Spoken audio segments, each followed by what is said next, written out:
evening, everyone. Welcome to our Glory Club. Here's a breaking and most amazing news. Yes, a new symbol has appeared in the kaleidoscope jumble of neon signs that light up Sukhumvit Road, Bangkok's most international street. The sudden ubiquity of the five-pointed marijuana leaf in lurid green announces the spectacular boom there has been in wet-related businesses in Thailand since cannabis was decriminalized last June. Walk 2 kilometers east of the BBC office in Bangkok and you pass more than 40 dispensaries selling potted marijuana flower, buds and all the paraphernalia needed to smoke them.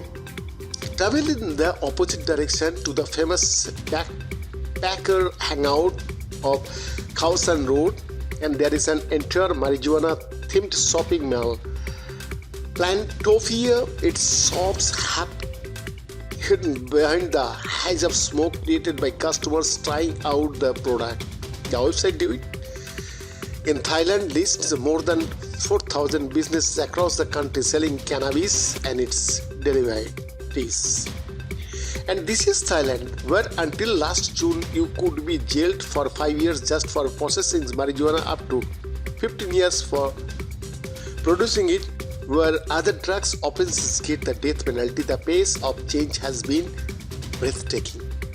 It is messy, but then this is Thailand, and without this sudden liberalization, I don't think it would have happened at all, says Kitty Chopaka, founder of Elevated Estate, a company that offers advice on the marijuana industry and has been a part of the parliamentary committee trying to get the new regulations passed. But this is not the kind of liberalization long-term campaigners like her dreamed of. You need regulation spelling out what you can and cannot do. Mrs. Chopaka says it is causing a lot of confusion, a lot of people not knowing what they can do, what they can put money behind. There are some rules in this apparent free for all, but they are being enforced haphazardly, if at all. Not all dispensaries have a license which they are required to have, and they are supposed to record the provenance of all their cannabis flowers and the personal details of every customer. No products aside from the unprocessed flower are supposed to have more than 0.2% THC, the psychotropic chemical in cannabis, nor can they be sold online, yet you can find suppliers offering potent wet brownies and gummies with high THC content online.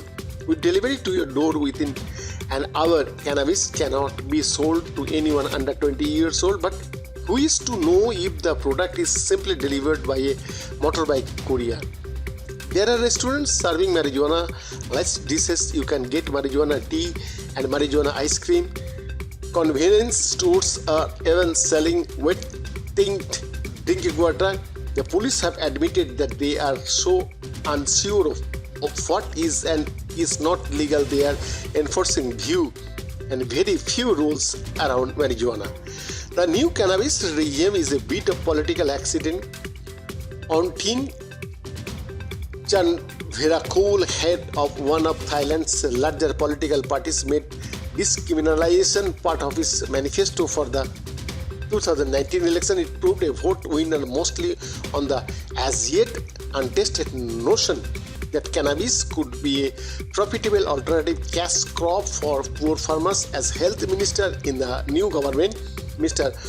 Anutin prioritized getting it taken off the banned narcotics list as soon as possible to fulfill his election plea.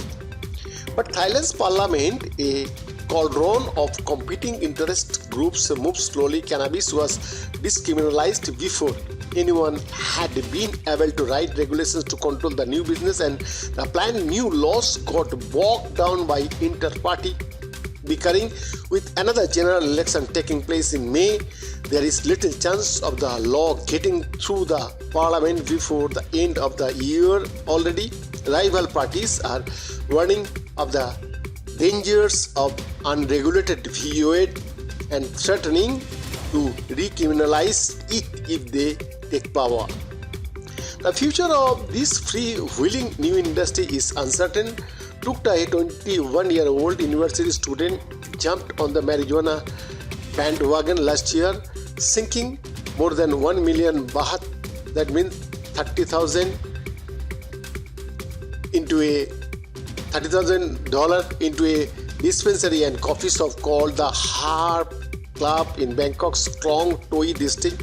She sells 16 different grades of the cured flower ranging from $10 to $80 a gram, but she worries about possible changes in the law. With so much competition from the many other dispensaries nearby, she says business is neither bad nor good. The price is falling because there is a glut of marijuana, Mrs. Chopaka says. There are a lot of illegal import. We are growing strains from overseas which need air conditioning and lighting. We should look into developing strains that work for our climate to lower cost. We really need to go back to our old heritage, our old cultures, because cannabis and Thailands are very interwoven with each other. For many Thais who have grown up in a country which viewed all narcotics as a dangerous social evil, the dramatic flowering of the wet business since last year is bewildering, yet the unforgiving official view of drugs is a relatively recent development. Up until the late 1970s, marijuana was widely cultivated by the hill tribes in northern Thailand in the border area known as the Golden Triangle, which also used to be the source of much of the world's opium. Marijuana had also been used extensively as a herb and cooking ingredient in northeastern Thailand.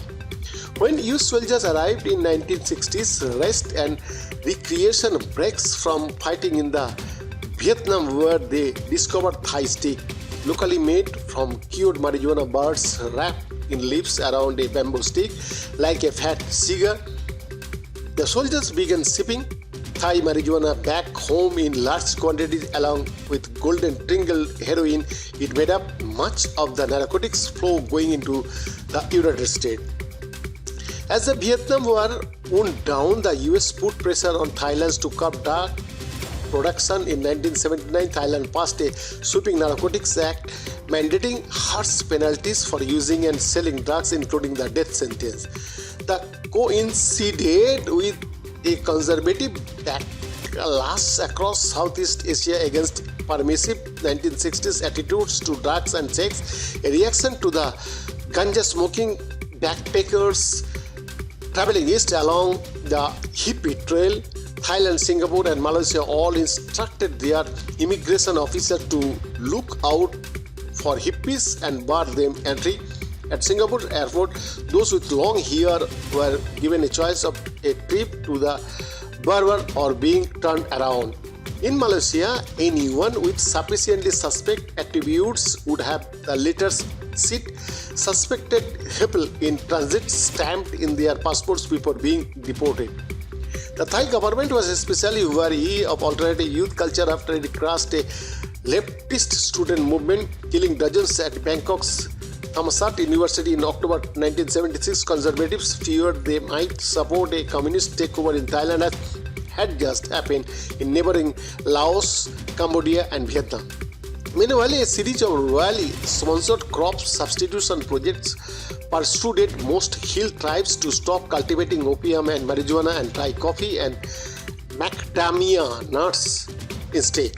Since the 1960s, cheap methamphetamines have poured into Thailand from war-torn areas of Myanmar. The ruinous social impact of meth addiction turned the Thai public even more firmly against drugs and led to a brutal anti-drug campaign in 2003 in which at least 1,400 suspected users and dealers were gunned down. Perhaps it is familiar tales of hapless Westerners locked up for decades in the Bangkok Hilton that make the visitors seem a bit hesitant.